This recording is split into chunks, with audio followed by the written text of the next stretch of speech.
असद उमर साहब का ये कहना कि ट्रैफिक हादसात में जो अमवात हैं वो ज़्यादा हो जाती हैं, महीने में 4800 डेथ्स जो हैं वो ट्रैफिक एक्सीडेंट्स की वजह से होती हैं, और कोरोना का जो अभी रेशो चल रहा है, शरह अमवात जो चल रही है वो 24 के एतबार से देखी जाए तो महीने में 720 हैं, तो वो बहुत कम होगा। बहुत शुक्रिया आपका सादिया अफजाल। मैं बहुत दुखी हूँ जब से मैंने ये उनकी प्रेस कॉन्फ्रेंस देखी है, और दिल चाहता है उनकी अकल जो है और दानिश उसका मातम किया जाए, लेकिन फिर ये सोच के सब्र आ जाता है कि जिस मुल्क का प्राइम मिनिस्टर जो है उसकी विजडम और दानिश का भी यही हाल हो, जो ये समझता हो कि 210 मुल्कों के कायद और कायदीन और हुक्मरान जो हैं वो समझें कि कोरोना का एक ही इलाज है कि लॉकडाउन किया जाए, और वो पहले दिन से डिनाइल मोड में हों। और हद यहाँ तक है कि वो अचानक एक लाइव प्रेस कॉन्फ्रेंस में कहते हैं कि ये तो पता नहीं एलीट ने कर दिया था लॉकडाउन, में तो उसके हक में नहीं था। उन्होंने ये बताना मुनासिब नहीं समझा कि वो एलीट कौन सी है, पता हमें है वो एलीट कौन है। तो जिस मुल्क के प्राइम मिनिस्टर का ये हाल हो, उसके मिनिस्टर के बारे में तो बहुत ज़्यादा सीरियसली सोचने की ज़रूरत नहीं है। लेकिन मैं ये ज़रूर कहूँगा कि ये वही असद उमर साहब हैं जो चुटकियाँ बजा के कहते थे कि मैं इस मुल्क की इकॉनमी जो है एक हफ्ते में ठीक कर दूंगा और लानत भेजता हूँ मैं IMF के पास जाने के ऊपर। वही है ना ये, तो इसलिए इनके बयानात को बहुत ज़्यादा सीरियस लेने की ज़रूरत नहीं है। ये शर्मनाक कंपैरिजन है जो उन्होंने किया है कि ट्रैफिक के हादसात में तो 4000 प्लस मौतें हो जाती हैं, और कोरोना से तो अब ज़्यादा से ज़्यादा भी होंगी तो 720 होंगी। मैं ये ईमानदारी से कहता हूँ, बिल्कुल कन्विक्शन के साथ कह रहा हूँ कि अगर हमने सिर्फ 14 दिन का लॉकडाउन कंट्री वाइड कर लिया होता, ना किसी गरीब की भूख के साथ मौत होती, ना किसी कोरोना का इस शिद्दत के साथ बढ़ने के इम्कानात होते। लेकिन जैसा मैंने कहा, चूंकि हमारे जो ऑल वाइज प्राइम मिनिस्टर हैं वो पहले दिन से डिनाइल मोड में थे, इसलिए ये तो ना हो सका। लेकिन अब जो कुछ हो रहा है ये उससे ज़्यादा खौफनाक है। लेट मी टेल यू, ये जो हमें सुबह से शाम तक ये ड्रामे दिखाते हैं टीवी पर कि जी वो एक्सपो सेंटर में क्या बात है जी, वहाँ पर तो इतने मरीज रखे हुए हैं, फलां जगह इतने, इनकी वीडियोस देखें जो वायरल हुई हैं, क्या हाल है वहाँ का, जहाँ जली हुई सड़ी हुई रोटियाँ शहरी के अंदर लोगों को मिल रही हैं। ये मुझे नहीं समझ में आती कि किस बात पे अतरा रहे हैं। ये जवाब इन्हें देना पड़ेगा, ये मैं आपको बता रहा हूँ, ये याद रखिए। ये कौम जो है ना जवाब लेगी जरूर इनसे, इसलिए कि जिस गैर जिम्मेदारी का मुजाहरा इस हुकूमत ने इतने खौफनाक चैलेंज पर किया है, it's a criminal neglect. Okay, Saeed Qazi साहब, आपकी इस पे क्या राय है? आप जब हुकूमत से बात करते हैं कि आप स्ट्रिक्ट लॉकडाउन क्यों नहीं कर रहे, तो ऑब्वियसली जो जवाब पेश किया जाता है, जो रीजंस बताए जाते हैं, एक तो ये कि पाकिस्तान की जो इकॉनमी है वो अफोर्ड नहीं कर सकती। फिर अभी आजकल अगर आप बात करें तो आपको बता दिया जाता है कि बहुत सारे ममालिक जो हैं वो लॉकडाउन के अंदर अब तो नरमियाँ कर रहे हैं, रिस्ट्रिक्शंस जो हैं वो उठाई जा रही हैं, लेकिन उन ममालिक में पहले काफ़ी स्ट्रिक्ट लॉकडाउन रहा भी है। और अब जबकि खुद डॉक्टर्स और हुकूमत भी इस चीज़ का इदराक करते हुए कह रही है कि ये महीना और डॉक्टर्स के मुताबिक अगले 2-3 महीने बहुत ज़्यादा मुश्किल हो सकते हैं, तो फिर आपको क्या स्ट्रैटेजी इस सूरत हाल में नज़र आ रही है? और असद उमर साहब तो खुद कहते हैं कि अभी तक इतनी अमवात ही नहीं हुई, इससे ज़्यादा अमवात तो ट्रैफिक हादसात में हो जाती हैं। देखिए, वो तो असद उमर साहब अपने आप अपनी स्टेटमेंट को डिफेंड कर लेंगे। मैं पहले आपको बताऊं कि 26 अप्रैल को WHO की रिपोर्ट जरा पढ़िए, उसमें उन्होंने क्या कहा था। उसमें उन्होंने कहा था, और ये पड़ी हुई है, मैं इसका आपको लिंक भेज दूंगा। उन्होंने कहा था कि जी ये 7 अरब लोगों को लगेगा, 40 मिलियन डेथ होंगी, यानी 4 करोड़ बंदे मरेंगे।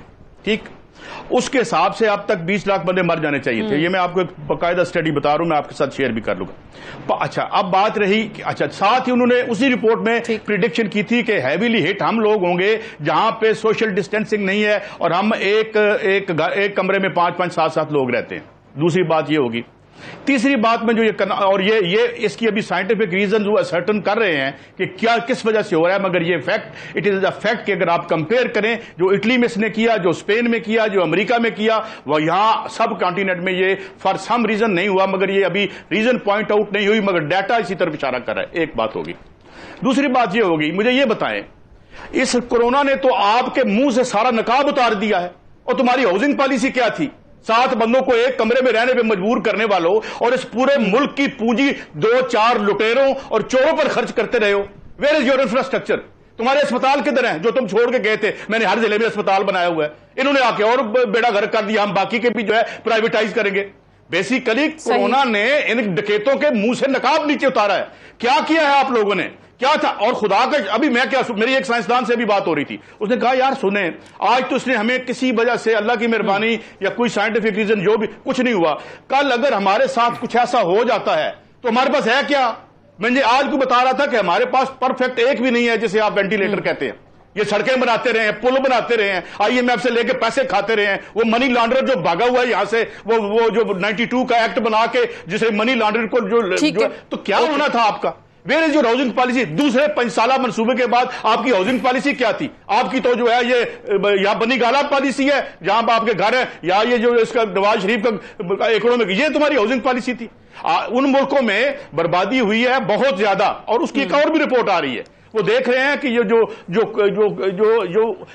दूसरी बीमारियां हैं वो उससे मरे, ये से मरे, या इस कोविड-19 ने उनको ट्रिगर किया है, ये अलग बात।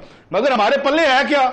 बंद करे तब मरते हैं, ना बंद करे तब मरते हैं। सही। इन सब हुक्मरानों को खड़ा करें। लेकिन ऑब्वियसली आप सही कह रहे हैं कि हमारा हेल्थ केयर सिस्टम हो, इंफ्रास्ट्रक्चर की बात करें, बहुत सारी चीजें एक्सपोज हुई हैं और पता चलता है कि पाकिस्तान के पास मसाइल कितने ज्यादा हैं, और ऐसी किसी भी इमरजेंसी में जो कि एक नेशनल क्राइसिस अब हमारे लिए बना हुआ है, उसमें हम क्या चीजें फेस करें। सलीम बुखारी साहब ये फरमाइएगा कि जिस तरीके से वज़ीर आज़म साहब खुद कहते हैं कि हमारे लिए मुश्किलात बहुत ज्यादा हैं, आप घर घर राशन नहीं पहुंचा सकते, 25% आपका वो तबका जो डेली वेजर्स हैं उनको आप केटर नहीं कर सकते हैं, बेरोजगारी बढ़ती चली जा रही है, ताजरों को एक तरफ हम देखते हैं, उलमा जो हैं उन लोगों को एतराज़ात हैं, SOPs आपने गाइडलाइंस उनको बनाकर दे दिए हैं, क्या करे मजीद हुकूमत इस वक्त। पहली बात तो यह है कि मैं आपको एक तारीखी हवाला देना चाहता हूँ। अब्दुल सत्तार अली का साहब होते थे, बहुत बड़े लीडर थे मुस्लिम लीग के। वो जब वो नवाज शरीफ की हुकूमत में वज़ीर इत्तलाआत नामजद कर दिए गए तो मैंने उन्हें, हमारे दोस्त थे वो, मैंने उनसे पूछा, मैंने कहा ये पढ़े लिखों का काम है, ये आपने वजारत कौन सी ले ली है, आप कोई ढंग का काम करें। तो उसने कहा यार सलीम बुखारी मुझे हल्फ उठा लेने दें, उसके बाद तुम देखना कि इस मुल्क के बड़े बड़े जिगादरी सहाफ़ी जो है सुबह से शाम तक मेरे बयानात में फसाहत व बलागत जो है वो घुसेड़ते रहेंगे। तो अगर तो हमारा काम सिर्फ ये है कि हम वज़ीर प्रेस कॉन्फ्रेंस करें और हम बस उसके लिए हार लेके फौरी तौर पे प्रोग्राम छोड़ के उसके घर चले जाएं, उनको हार पहना दें कि आपने बहुत कमाल कर दिया, ये हमारा रोल नहीं है, ये मीडिया का रोल नहीं है। जो कुछ उन्होंने कहा है मैं उसके ऊपर डिबेट करने के लिए किसी भी वक्त तैयार हूँ। अब आ जाइए आपके सवाल की तरफ, जो प्राइम मिनिस्टर साहब का आपने सवाल किया है। देखिए मैंने ये दो बातें समझने की है, बेसिकली हम सब उसमें गलती है क्या। मेरी आपसे रिक्वेस्ट है, बसते एहतराम आपसे रिक्वेस्ट है बुखारी साहब, मुझे अर्ज कर लें, बता दें, मुझे बता दें कि मैंने मिनिस्टर को क्या डिफेंड किया है। मुझे बुखारी साहब आपने जाती हमला किया है, सॉरी आपने जाती हमला किया है। अब थोड़ा आप चुके बड़े इंटेलिजेंट हैं, मैं बताती हूं जाती राय आप दोनों की राय सामने आ गई है। नहीं आपने जाती हमला किया, बुखारी साहब उनका एक बयान है और इंटरप्रिटेशन है। साहब यू शुड से सॉरी, और लोगों को देखने दें कि आप बारी बारी बात कर लेते हैं और आप दोनों की राय है, बताएं कि असद उमर ने जो कहा है उसमें गलत क्या है। बुखारी साहब हिम्मत है तो बताएं कि असद उमर ने जो कहा है उसमें गलत क्या है। चलें जरा सुनिए तो सही, अगर आपने मैं आपको जाने नहीं दूंगा। आप दोनों की राय सवाल से मुझे बताएं कि आप एक बड़े इंटेलिजेंट आदमी हैं बुखारी साहब, आप बड़े इंटेलिजेंट आदमी हैं, आप बताएं। अच्छा चले, आप कह रहे हैं फंस गए, मैं बुखारी साहब से पूछ लेती हूँ आप जो कह रहे हैं।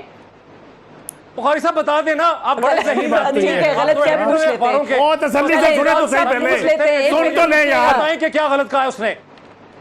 एक सेकंड पूछ लेते हैं ना उनसे कि क्या उनके बयान में मसला क्या लग रहा है। सुनने दे कि सलीम बुखारी कितना ज़हीन आदमी है, वो बता देना बुखारी साहब। सुनिए होल्ड करें, एक मिनट जरा तसल्ली करें। ये रोज इस तरह की बातें करके चले जाते हैं टीवी के प्रोग्राम में। बोले सर बोले, सारा पाकिस्तान सुन रहा है। चलिए आज पूछ लेते हैं डॉक्टर साहब, मौका तो दें, उनसे पूछते हैं, जवाब देने दें उन्हें, जवाब देने दें। ख्याल में आप दोनों चले जवाब देने दें। बुखारी साहब बताइए मसला क्या था उस बयान के अंदर। एक मिनट के लिए बताएं ना, असद उमर ने गलत क्या कहा है। एक मिनट के लिए हौसले से बात सुने। जी बुखारी साहब बता दें। पहली बात तो यह है, चले कोई हवाला आपकी जात की तरफ नहीं था। अगर आप समझते हैं कि ऐसा था, उसके लिए मैं माजरत करने के लिए तैयार हूं। मैंने आपको एक तारीखी हवाला बताया और दूसरा मैंने रोल बताया जर्नलिस्टों का कि हमारा रोल, हाँ हमारा रोल दाद के डोंगरे बरसाना नहीं है, हमारा रोल ही उनमें कीड़े निकालना है। ये मैं गलत नहीं कह रहा, ये मैं अपने एक्सपीरियंस के बुनियाद पर कह रहा हूं। I am a professional journalist for last 49 years. तो मैंने आपकी जात पर कोई हमला नहीं किया, मैं सिर्फ डॉक्टर साहब की अपने उसकी असद उमर की उस बात पे कह रहा था कि डोंट शो अस ए रोजी पिक्चर, आप रियलिटीज पर आए। आप हर चीज का रोना पिछलों का रो रो के उनका जनाजा निकल गया। वो लूटर थे, वो चोर थे, वो डाकू थे। खुदा के लिए छोड़ दे, ये कोरोना उनके दौर में शुरू नहीं हुआ। आपने जवाब ये देना है कि जब आपके दौर में आया तो आपने किया क्या है। मैं उसके हवाले से गुफ्तगू कर रहा था कि हमारा प्राइम मिनिस्टर जो है वो डिनायल मोड में है कि लॉकडाउन इज नो सोल्यूशन। मैं हवाला दे रहा हूं कि 210 मुल्कों ने सिंसियरली सीरियसली लॉकडाउन किया और फिर जब देखा कि सूरत हाल आइडेंटिफाई होगी, एरियाज कौन से हैं, तो उन्होंने रिलैक्स कर दिया है। अब हमारे मुल्क का वजीर आजम अगर ये कहे कि देखिए हमें देख के वो भी लॉकडाउन रिलीज कर रहे हैं, तो ये आप शायद मान पाए, मेरे लिए जरा थोड़ा सा मुश्किल है। दूसरी बात यह है कि मैं आप और काजी साहब, हम अवाम के नुमाइंदे ज्यादा हैं, हमें अवाम का दर्द ज्यादा बयान करना चाहिए और ज्यादा शिद्दत के साथ करना चाहिए। इसमें अगर इसमें आपकी दिलादारी हुई है, मुईद पीरजादा साहब, मेरे में गट्स हैं, मैं 10 दफा आपसे माफी मांगने के लिए तैयार हूं, लेकिन ये आपने वो, मैं अब मिसाल भी दूंगा, बहुत अच्छी बात है, बिल्कुल ठीक है। हवाला किसी का था, आपने अपने गले में डाल दिया। आप दोनों जो हैं वो काबिल एहतराम हैं, आप दोनों की अपनी राय थी एक बयान पे, अब वो बयान पे आ गई राय, उस बयान पे हम बात भी नहीं कर रहे। मैं तो आगे बढ़ गई, मैं तो ये पूछना चाह रही थी कि भाई अब क्या करे हुकूमत मजीद, और इस मामले में लेके इस चीज से तो मैं बिल्कुल मुत्तफिक हूँ कि बुखारी साहब जो कह रहे हैं कि आवाम के लिए जो मुश्किलात हैं उनको हमें ज्यादा से ज्यादा उजागर करना चाहिए। काजी साहब कुछ कहना चाह रहे हैं, फरमाइए। देखिए, मैं कहना चाह रहा हूं, मैं बड़ा सपोर्ट करता हूं इस बात को जो इन्होंने कही है, बुखारी साहब ने भी और मुईद पीरजादा साहब के प्रोग्राम ने, हमने एक मुतालबा किया था कि हम आज मुतालबा करते हैं इस मुल्क हुकूमत से कि निकालें पिछले 30 साल का रिकॉर्ड, किस साफी ने क्या लिया, प्लाट किसने लिया, वजारतें लेने वाले तो हमें नजर आ रहे, ये निकाले पता चलेगा, सब सईद काजी की औकात भी पता चले। सुने मेरी बात भी सुने। और एक और बात 2 साल हुए इमरान खान को, मैं सपोर्टर नहीं हूं, मैं उसको वोट भी नहीं दूंगा। जो न्यू लिबरलिज्म का बंदा होगा मैं उसका वोटर नहीं हूं। मैं पीपल्स पार्टी के साथ था, वो फौत हो चुकी है, मेरा लीडर कोई नहीं है यहां पे, मैं अपनी तारीख में तलाश कर रहा हूं, नहीं मिलेगा तो मर जाऊंगा ऐसे ही। मगर 35-40 साल से इस मुल्क के साथ किसने खिलवाड़ किया? 85 से आके ये हमारे ऊपर सवारी कर रहे हैं, ये बिलियंस ऑफ डॉलर्स की इन्होंने अंपायर्स खड़ी कर दी हैं, और आज ये इनके मीडिया सेल्स के जो लोग हैं वो आके, इमरान खान ने क्या करना है? मैंने इमरान खान के आने से पहले कहा था उससे ना डरो, इमरान खान से ना डरो जो उसके बाद आएगा।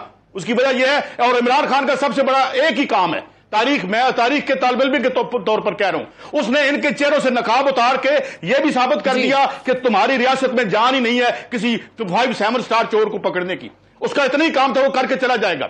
अब दो नाकाम है इमरान खान। तो ड्रग रेगुलेटरी अथॉरिटी में जो सवाल उठे हुए, मैंने 35 दफा प्रोग्राम किया, उसका भी नहीं जवाब दे सका। लेकिन जिन लोगों ने 30-40 साल से इस मुल्क के ज़राए पैदावार इस तरह लूटे, जैसे माँ बाप का माल था, मैं उन्हें भूल जाऊं?